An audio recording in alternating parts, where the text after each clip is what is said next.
ಓ ಏನು ಮೇಡಮ್ ನಿಮ್ಮ ಅಪ್ಪ ಅವ ಅಳಿಯ ಅಳಿಯ ಅನ್ಕೊಂಡು. ಅಯ್ಯೋ ಅವ್ರೊಂದು ಸ್ವಲ್ಪ ಹಾಗೆ ಬೇಜಾರು ಮಾಡ್ಕೊಬಿಡಿ.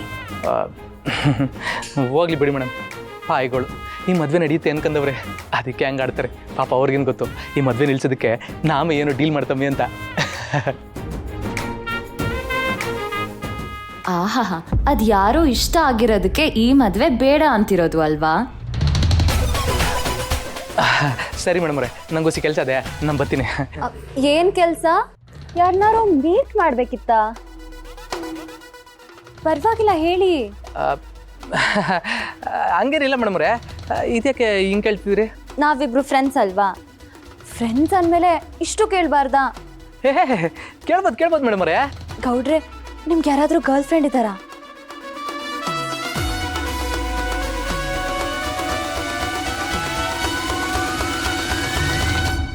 ಇಲ್ವಾ? ಅಯ್ಯೋಯ್ಯೋ, ಇವ್ರಿಗೆ ಹೇಳ್ಬಿಟ್ರೆ ಅದು ಇನ್ನೊಂದು ಥರ ಎಡವಟ್ಟಾಗ್ಬೋದು. ಬೇಡ ಬೇಡ. ಇಲ್ಲ ಮೇಡಮ್ ಅವರೇ, ನಂಗಿರೋದು ಒಬ್ಬನೇ ಫ್ರೆಂಡು, ಅದು ಹುಡುಗ, ಹೆಸರು ಕಮಲೇಶ ಅಂತ. ಓಹೋ. ಹ್ಞೂ ಮೇಡಮ್, ಅವನು ಬಹು ಒಳ್ಳೆಯವನು. ಅವನ ಜೊತೆಲಿದ್ರೆ ಎಲ್ಲ ಮರೆತೋಯ್ತದೆ.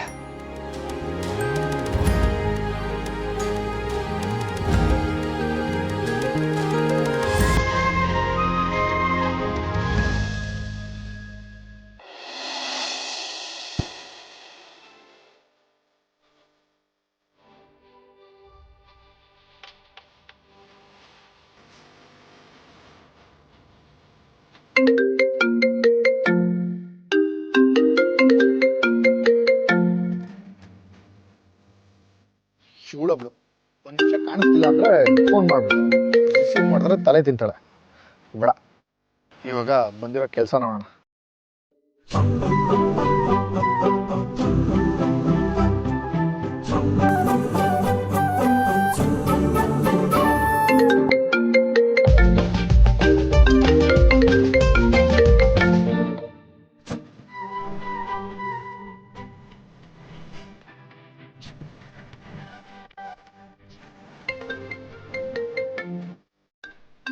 ರಿಸೀವ್ ಮಾಡಿಲ್ಲ ಅಂದ್ರೆ ಬಿಡಲ್ಲ ಅನ್ಸುತ್ತೆ.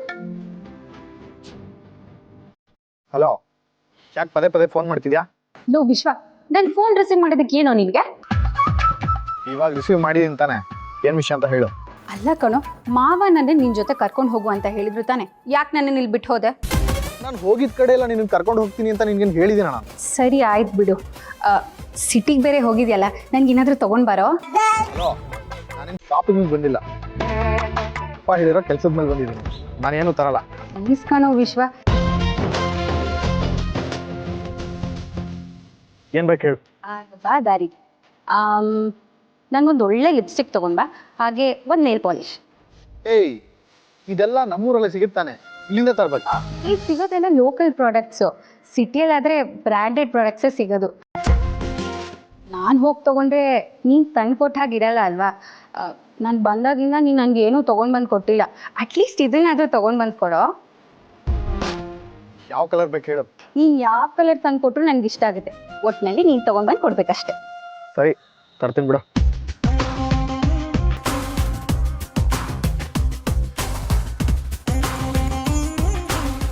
ಥಲಾಟೆ ಅವಳು.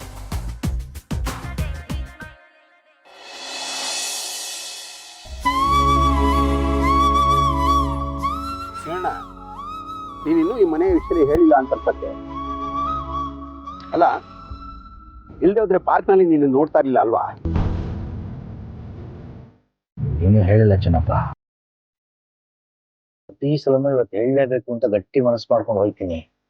ಹೆಂಡತಿ ಮುಖ ನೋಡಿದ ತಕ್ಷಣ ಧೈರ್ಯ ಎಲ್ಲ ಹಂಗೆ ಹೋಗ್ಬಿಡುತ್ತೆ. ಹೇಳಕ್ಕೆ ಆಗಿಲ್ಲ. ನೀವು ತಪ್ಪಲ್ವಾಣ. ಅದಕ್ಕೆ ನಿಮ್ಮ ಮೇಲೆ ತುಂಬಾ ನಂಬಿಕೆ ಇಟ್ಕೊಂಡಿದ್ದಾರೆ. ನೀವು ಈ ರೀತಿ ಸುಳ್ಳು ಹೇಳಿದ್ದೀರಾ ಅಂತ ಗೊತ್ತಾದ್ರೆ ಬೇಜಾರು ಮಾಡ್ಕೊಳ್ವಾ? ಖಂಡಿತ ಬೇಜಾರು ಮಾಡ್ತಾರೆ. ಆದ್ರೆ ನನಗೊಂದು 28-30 ವರ್ಷ ದುಡಿದಿರೋನ್ಗೆ ಇವತ್ತು ನಾನು ಕೆಲ್ಸಕ್ಕೆ ಹೋಗ್ತಿಲ್ಲ, ದುಡಿತಿಲ್ಲ ಅಂತ ಒಪ್ಕೊಳ್ಳೋಕೆ ಆಗ್ತಾ ಇಲ್ಲ. ಮಕ್ಕಳು ತಮ್ಮ ಕಾಲ ಮೇಲೆ ತಾವು ನಿಂತ್ಕೊಂಡಿದ್ದಾರೆ. ದೊಡ್ಡವನು ಕೆಲಸಕ್ಕೆ ಹೋಗ್ತಾ ಇದ್ದಾನೆ, ಎರಡನೇವನು ಅಂಗಡಿ ಇಟ್ಕೊಂಡಿದ್ದಾನೆ ಅಂತ ಹೇಳಿದ್ರಿ. ಅಂದಮೇಲೆ ನಿಮ್ಮ ಜವಾಬ್ದಾರಿನ ಅವ್ರಿಗೆ ಕೊಡ್ಬೋದಲ್ವಾ? ಏನೋ ದುಡಿತಾ ಇದ್ದಾರೆ, ದೊಡ್ಡವನ್ ಕೆಲ್ಸಕ್ಕೆ ಹೋಗ್ತಾನೆ, ಅವ್ನ ಸಂಸಾರಕ್ಕೆ ಅವ್ನು ಮಾಡ್ಕೋತಾನೆ, ಕೈಲಾದಷ್ಟು ಮನೆಗೂ ಕೊಡ್ತಿದ್ದಾನೆ. ಚಿಕ್ಕವನು ಇವಾಗಿನ್ನ ಎಂಥದ ಬಿಸ್ನೆಸ್ ಶುರು ಮಾಡಿದ್ದಾನೆ. ಅವನ ಮೇಲೆ ಹೊರೆ ಹಾಕಿದ್ರೆ ಹೆಂಗ್ ನಿಭಾಯಿಸ್ತಾನೆ? ಅದಕ್ಕೆ ಇನ್ನೊಂದು ಸ್ವಲ್ಪ ದಿನ ಹೋಗ್ಲಿ ಅಂತ ಕಾಯ್ತಿದ್ದೀನಿ. ನೀವು ಈ ರೀತಿ ಯೋಚನೆ ಮಾಡ್ಕೊಂಡು ಕೂತ್ಕೊಂಡ್ರೆ ಹೇಗೆ? ಮಕ್ಕಳು ಜವಾಬ್ದಾರಿ ತಗೊಳ್ಳೋದು ಯಾವಾಗ? ಅಲ್ಲ, ಮಕ್ಕಳಿಗೆ ಚಿಕ್ಕ ವಯಸ್ಸಿಂದಾನೆ ಮನೆ ಕಷ್ಟ ಏನು, ಪರಿಸ್ಥಿತಿ ಏನು ಅಂತ ಹೇಳಿ ಅರ್ಥ ಮಾಡಿಸಿದ್ರೇನೆ ಅವರು ಜವಾಬ್ದಾರಿ ತಗೊಳ್ಳೋದಕ್ಕೆ ಸಾಧ್ಯ. ಅದು ನಿಜ.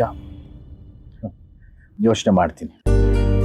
ಆಮೇಲೆ ನಿಮ್ಮ ಮಕ್ಕಳೆಲ್ಲ ಏನ್ ಮಾಡ್ತಾರೆ? ನನ್ನ ಮಕ್ಕಳು ಫಾರಿನ್ ಇದ್ದಾರೆ.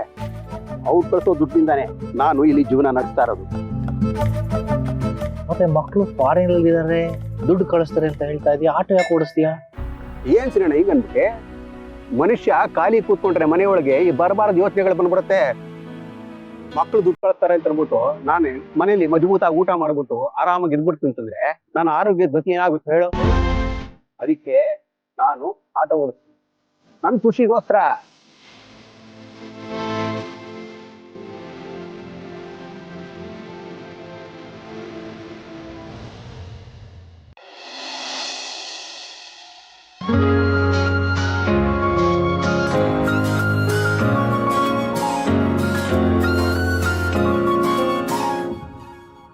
ಖುಷಿ, ಬಂದ್ಯಾ ನೀನು?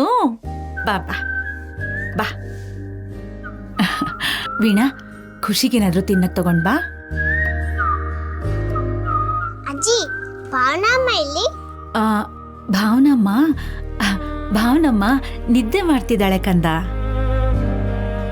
ಸ್ಕೂಲೆಲ್ಲ ಹೇಗಿತ್ತು? ಪಾಠ ಎಲ್ಲ ಚೆನ್ನಾಗಿ ಹೇಳ್ಕೊಡ್ತಿದಾರಾ? ಅಜ್ಜಿ, ಚೆನ್ನಾಗಿ ಹೇಳ್ಕೊಡ್ತಿದ್ದಾರೆ. ಹೌದು, ನಿಮ್ ಟೀಚರ್ ಹೆಸರೇನು? ಶ್ವೇತಾ ಅಂತ. ಹೌದಾ?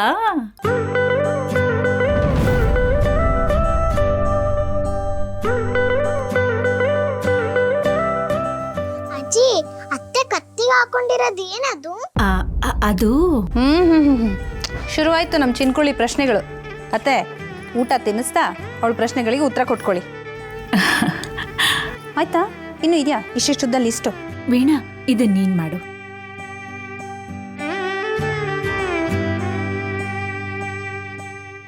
ಅದು ತಾಳಿ ಪುಟ್ಟ. ಹೌದಾ? ಚಿಕ್ಕ ಮಕ್ಕಳು ಹಾಕೋಬೋದಾ? ಇಲ್ಲ ಇಲ್ಲ, ಅದು ದೊಡ್ಡೋರ್ ಮಾತ್ರ ಹಾಕೋಬೇಕು. ಮದ್ವೆ ಆದವ್ರು ಹಾಕೋತಾರೆ. ಹೌದಾ? ಹೌದು. ನಿನಗೇನಾಯ್ತು ಇವತ್ತು ಇದನ್ನೆಲ್ಲ ಕೇಳ್ತಾ ಇದೀಯಾ? ಯಾಕಂದ್ರೆ ಭಾವನಮ್ಮ ಕತ್ತಲು ಆ ಥರನೇ ಸರ ಇದೆ.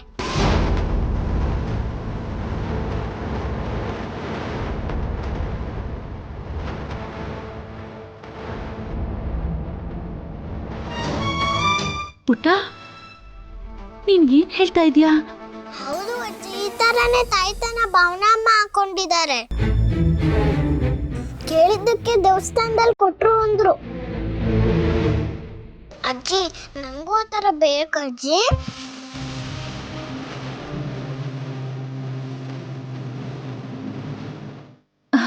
ಖುಷಿ, ಅದು ನೀನು ದೊಡ್ಡೋಳಾಗ್ತೀಯಲ್ಲ, ಆವಾಗ ನಿನಗೆ ತಂದು ಕೊಡ್ತೀವಿ.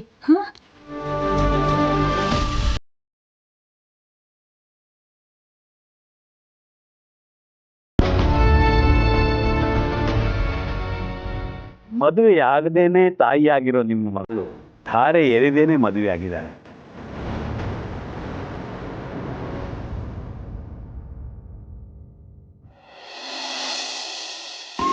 ಸಲ್ವಿಯೇ, ಸಲ್ವಿಯೇ,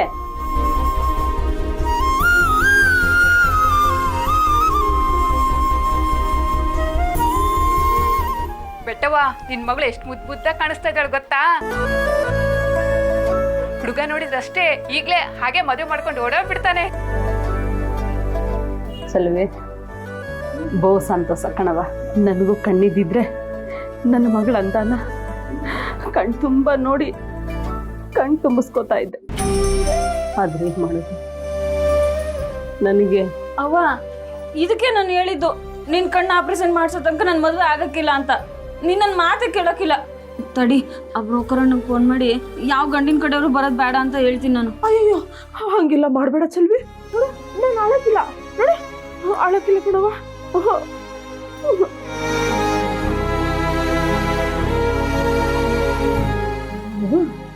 ನನ್ನ ಮಗಳಿಗೆ ಹೊಸ ದೃಷ್ಟಿ ತೆಗಿತೀನಿ. ನನ್ನವ್ವ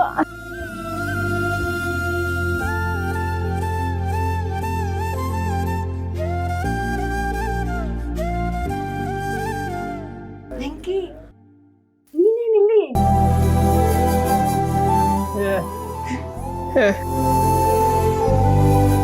ವೆಂಕಿ ಬಂದ್ಯಾಪ್ಪ? ಬೋ ಸಂತೋಷ ಆಯ್ತು ಮಗ. ಇನ್ ಸ್ವಲ್ಪ ಹೊತ್ರಾಗೆ ಗಂಡಿನ ಕಡೆಯವರು ಬರ್ತಾರೆ, ನೀನು ಅವ್ರನ್ನ ನೋಡ್ಕೊಂಡು ಹೋಗಿ ಅಂತೆ. ವೆಂಕಿ ಚೆನ್ನಾಗಿ ಕಾಣಿಸ್ತಿದ್ದೀನಾ?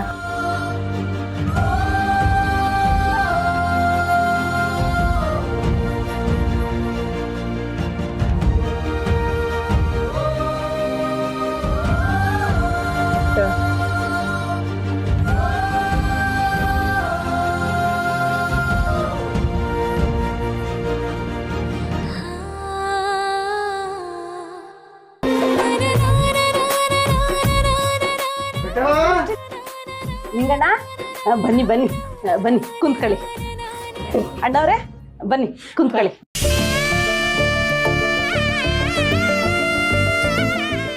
ಕುಂತ್ಕೊಳ್ಳಿ.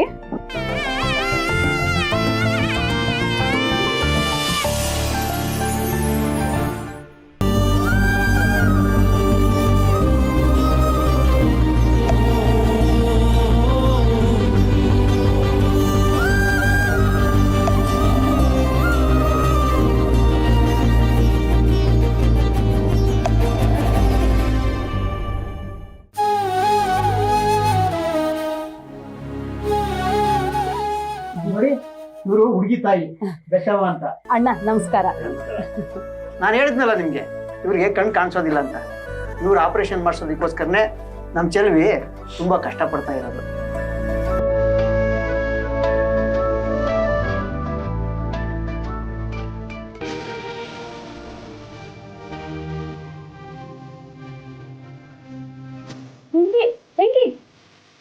ಎಲ್ಲಿಗೆ ಹೋಗ್ತಾ ಇದ್ಯಾ? ಇನ್ನೊಂದು ಸ್ವಲ್ಪ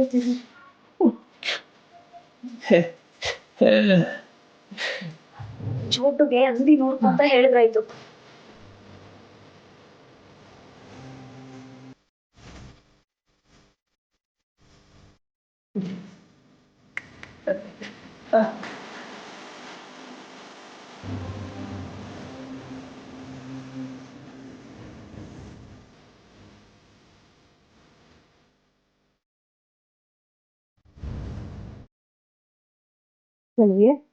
ಎಲ್ರಿಗೂ ಕಾಫಿ ತಂದ್ಕೊಡವಾ?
ಪಾಲಿಶ್ ಅದು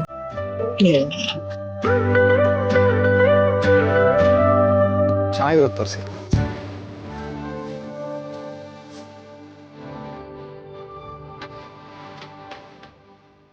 ಈ ಹೆಣ್ಮಕ್ಳಿಗೆ ಯಾವ್ದು ಇಷ್ಟ ಆಗುತ್ತೋ ಬಿಡುತ್ತೋ ಒಂದು ಗೊತ್ತಾಗಲ್ಲ. ಆ ಕಲರ್ ತೊಗೊಂಡ್ರೆ ಈ ಕಲರ್ ಬೇಕು ಅಂತಾರೆ, ಈ ಕಲರ್ ತೊಗೊಂಡ್ರೆ ಆ ಕಲರ್ ಬೇಕು ಅಂತಾರೆ. ಈಗ ಏನು ಮಾಡೋದು? ಮತ್ತೆ ಅವಳಿಗೆ ಫೋನ್ ಮಾಡಿ ಕೇಳಿದ್ರೆ ಗಂಟೆಗಟ್ಟಲೆ ಕುಯ್ತಾಳೆ. ಬೇಡ ಬೇಡ, ಯಾವುದೋ ಒಂದು ತೊಗೊಂಡೋದ್ರೆ ಆಯ್ತು.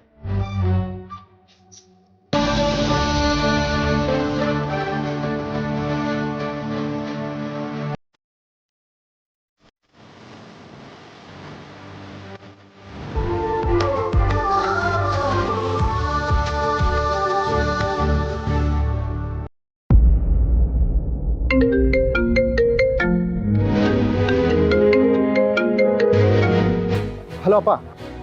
ವಿಶ್ವ, ಎಲ್ಲಿದ್ದೀಯಾ? ಡಾಕ್ಯುಮೆಂಟ್ ಅವ್ರ ಕೈಲಿ ಕೊಟ್ಟಿಯಾ? ಇಲ್ಲಪ್ಪ, ನಾನು ಅವ್ರ ಮನೆಗೆ ಹೋಗೋ ಅಷ್ಟರಲ್ಲಿ ಅವ್ರು ಯಾವುದೋ ಮೀಟಿಂಗ್ ಇದೆ, ಮೀಟಿಂಗ್ ಮುಗಿಸ್ಕೊಂಡು ಬರ್ತೀನಿ ಅಂತ ಹೇಳಿದ್ರು. ಕಾಯ್ತಾ ಇದ್ದೀನಿ. ಅಲ್ವೋ, ಅವರಿಲ್ಲ ಅಂದ್ರೆ ಅವ್ರ ಮೇಲೆ ಬೇರೆ ಯಾರು ಇರ್ಲಿಲ್ವಾ? ಅವರು ಇಲ್ಲ ಅಂದ್ರೆ ಸೆಕ್ಯೂರಿಟಿಗೆ ಕೊಟ್ಟು ಬರಬೇಕಾಗಿತ್ತು. ಬೇಡಪ್ಪ, ಇದು ತುಂಬ ಇಂಪಾರ್ಟೆಂಟ್ ಡಾಕ್ಯುಮೆಂಟು. ವಾಚ್ಮ್ಯಾನ್ ಕೈಲಿ ಹೇಗೆ ಕೊಡೋಕ್ಕಾಗುತ್ತೆ? ಅವ್ರು ಬಂದಮೇಲೆ ನಾನು ಅವ್ರ ಕೈಲಿ ಕೊಟ್ಟು ಬರ್ತೀನಿ. ಒಂದು ಕೆಲಸ ಮಾಡು, ನೀನಲ್ಲಿ ಕಾಯೋದು ಬೇಡ, ಬಂದ್ಬಿಡು, ನಾಳೆ ಹೋಗಿ ಕೊಟ್ರಾಯ್ತು. ಇಲ್ಲಪ್ಪ, ಓದ್ದವರಿಗೆ ಒಳ್ಳೇದಾಗ್ಲಿ ಅಂತ ಮಾಡ್ತಾ ಇರೋ ಪ್ರಾಜೆಕ್ಟ್ ಇದು. ಅವ್ರು ಯಾರು ಅಂತ ಒಂದ್ಸಲ ನಾನು ನೋಡಬೇಕು. ಅವ್ರು ಬಂದಮೇಲೆ ಅವ್ರನ್ನ ನೋಡಿ ಮಾತಾಡ್ಸ್ಕೊಂಡು ನಾನು ಬರ್ತೀನಪ್ಪ. ಸರಿ, ಹಾಗೆ ಮಾಡು. ಜೋಪಾನ, ಆದಷ್ಟು ಬೇಗ ಬಂದ್ಬಿಡು. ಸರಿಪ್ಪ.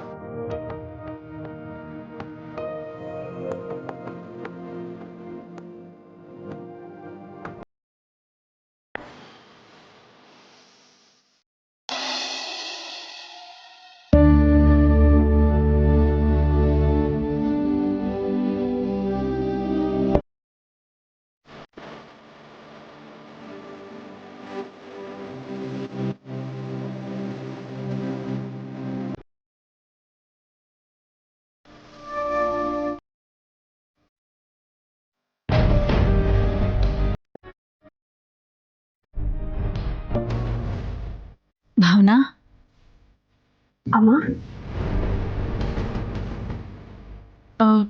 ನೀನು ಕುತ್ತಿಗೆಲಿ ಏನೋ ತಾಯ್ತ ಹಾಕೊಂಡಿದ್ಯಾ ಅಂತ ಖುಷಿ ಹೇಳ್ತಾ ಇದ್ಲು.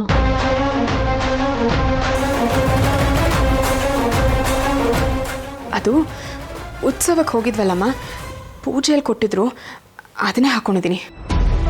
ಪೂಜೆಲಿ ಕೊಟ್ಟಿದ್ರಾ? ಹಾಂ, ಅದು ಖುಷಿ ನನಗೂ ಬೇಕು ಅಂತ ಹಠ ಮಾಡ್ತಿದ್ಲು. ತಾಯ್ತ ಹಾಕ್ಕೊಂಡು ಹೋದರೆ ಸ್ಕೂಲ್ ಟೀಚರ್ಸ್ ಬೈತಾರಲ್ವಾ, ಅದಕ್ಕೆ ದೊಡ್ಡವ್ರು ಮಾತ್ರ ಹಾಕ್ಕೊಳ್ಳೋದು ಅಂತ ಹೇಳಿದೆ ಅವಳಿಗೆ. ಹೌದಾ? ನನಗೊಂದು ಕ್ಷಣ ತುಂಬ ಭಯ ಆಗ್ಬಿಡ್ತು ಭಾವನಾ. ಖುಷಿ ಹಾಗೇಮ್ಮ, ನೋಡಿದ್ದೀನೆಲ್ಲ ಬೇಕು ಅಂತಾಳೆ. ಮಕ್ಕಳಂದ್ರೆ ಹಾಗೆ ಅಲ್ವೇನಮ್ಮ?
ಅವನು ನೋಡಕ್ಕೆ ಚೆನ್ನಾಗೇ ಅವನೇ, ಆದ್ರೆ ಮನ್ಸು ಚೆನ್ನಾಗಿಲ್ಲ. ನನ್ನ ನೋಡೋಕ್ಕಿಂತ ಮುಂಚೆ ಅವ್ವ ನಮ್ ಜೊತೆನೇ ಇರ್ಲಿ ಅಂತ ಹೇಳಿದ್ದ. ಆದ್ರೆ ಈಗ ಅವನ್ನ ವೃದ್ಧಾಶ್ರಮದಲ್ಲಿ ಬಿಟ್ಬಿಟ್ಟು ಚೆನ್ನಾಗಿ ನೋಡ್ಕೊಳ್ಳೋಣ ಅಂತ ಹೇಳ್ತಾನೆ. ಅಲ್ಲ, ವೃದ್ಧಾಶ್ರಮದಲ್ಲಿ ಬಿಟ್ಮೇಲೆ ಇವನೇನ್ ಚೆನ್ನಾಗಿ ನೋಡ್ಕೊಳ್ಳೋದು ಅಂತೀನಿ. ದುಡ್ಡು ಕೊಟ್ರೆ ಅವರೇ ನೋಡ್ಕೋತಾರೆ. ಅಷ್ಟಕ್ಕೂ ನಾನ್ ಬದುಕಿರುವಾಗ್ಲೇನೆ ನಮ್ಮ ಅವ್ವನ್ ನಾನು ಅಲ್ಲಿಗೆ ಯಾಕೆ ಬಿಡ್ಬೇಕು ಅಂತೀನಿ. ಅದಕ್ಕೆ ಮದ್ವೆ ಅಂತ ಆದ್ರೆ ನಮ್ಮವ್ವ ನನ್ ಜೊತೆನೆ ಇರ್ತಾಳೆ, ಇಲ್ಲ ಅಂದ್ರೆ ಆಗಕ್ಕಿಲ್ಲ ಅಂದೆ. ಬೇಡ ಅಂತ ಹೋದ್ರು.